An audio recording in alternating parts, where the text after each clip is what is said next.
Le temps. On est vraiment bloqué dedans ?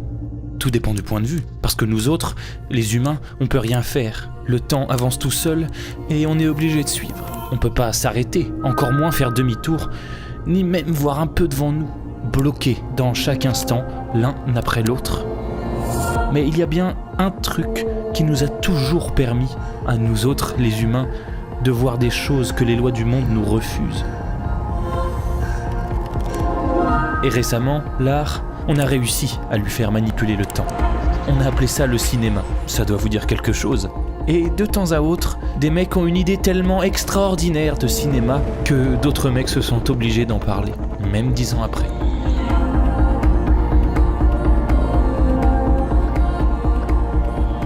Et sans mentionner quoi que ce soit de l'intrigue ou du concept, le film commence sur ça.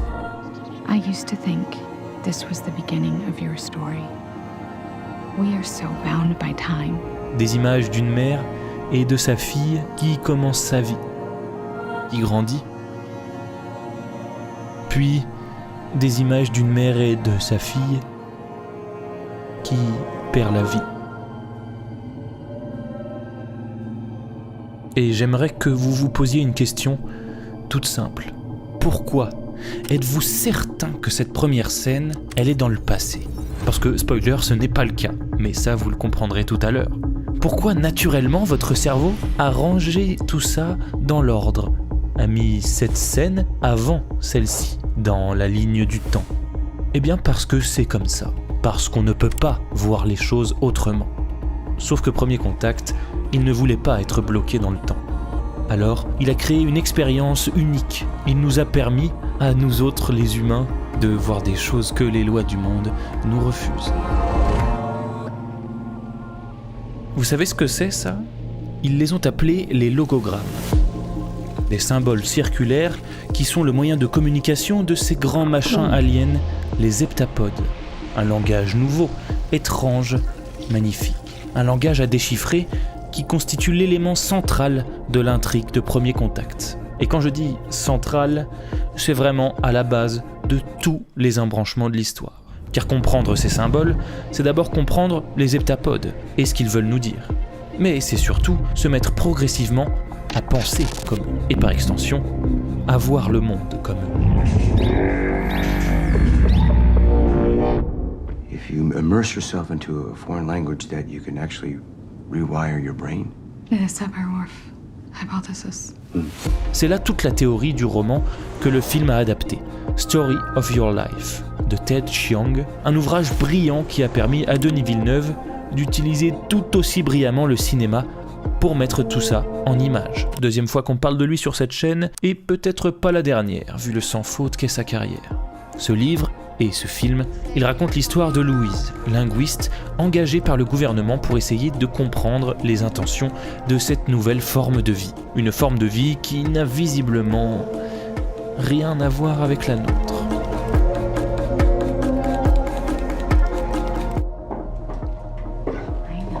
Enfin, un film de science-fiction dépeint les aliens comme quelque chose d'autre et pas comme un peu nous. Et surtout quelque chose qui ne voit pas le monde comme nous. Car ces extraterrestres, là où nous on est bloqués dans l'instant, eh bien eux, leur naissance, leur mort et tout ce qu'il y a entre les deux, c'est une grande fresque qu'ils peuvent admirer tout en même temps. C'est une question de point de vue. Mais ça, on ne peut pas encore le comprendre, et Louise non plus. Car ce que le film nous propose, c'est qu'en comprenant comment les heptapodes communiquent, on parviendra à comprendre comment ils voient le monde, et donc comment ils voient le temps. Et on parviendra peut-être même à le voir comme eux. Alors, allons-y. Les logogrammes sont des sortes de glyphes circulaires qui ressemblent à des taches de café extraordinairement bien réparties sur un cercle. Pas ma meilleure analogie. Patrice Vermette, le type en charge de créer ce langage, a dit lui-même que, certes, il voulait créer un langage esthétiquement intéressant, mais il devait surtout être étranger à notre civilisation. Que lorsqu'on voyait ce symbole pour la première fois, il ne fallait pas qu'on sache d'entrée de jeu que c'était un langage. Et comme le personnage de Louise ne le sait pas non plus la première fois, et ne parvient pas à comprendre les bruits chelous de l'extraterrestre, elle tente une communication visuelle, et non sonore. L'heptapode lui répond donc visuellement avec ce fameux cercle d'encre et de fumée sombre. Cette circularité, déjà, c'était prévu dès le scénario, et c'est là leur premier éclair de génie. Nous, les humains, voyons le temps linéairement, de l'avant vers l'après, alors nous écrivons linéairement de l'avant vers l'après. De gauche à droite, ou de droite à gauche, ou de haut en bas, mais dans tous les cas, dans un certain sens. Les heptapodes, eux, voient le temps de manière non linéaire. Il fallait donc que leur langage le montre aussi. Et quoi de mieux pour briser une ligne droite que la seule forme qui n'en contient aucune ? Ce qui donne leur sens à ces symboles, par contre, ce sont ces branches d'encre qui dépassent de chaque anneau. Un seul logogramme peut donc dire un truc tout simple ou un truc hyper complexe. Tout dépend de la complexité de la forme et de sa densité. Un tourbillon d'encre épaisse pourrait signifier l'urgence là où une ligne fine est plus calme.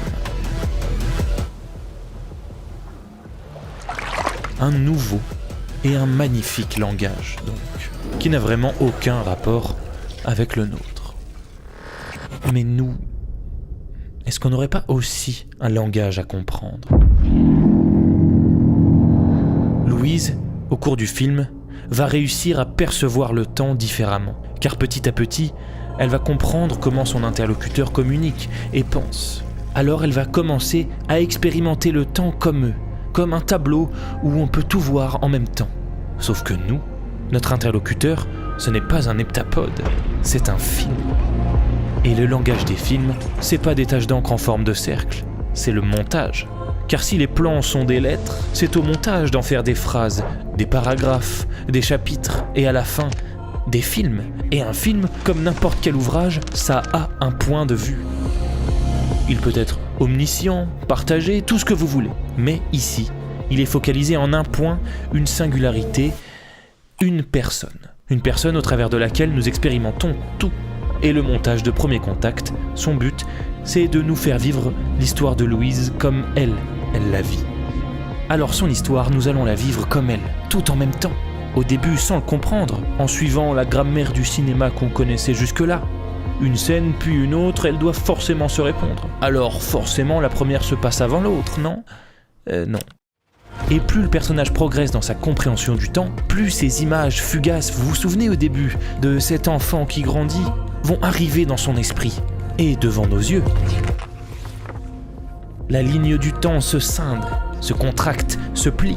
On commence à voir de plus en plus de souvenirs, toujours convaincu que Louise est hantée par son passé. Mais à la fin du film, tout devient clair.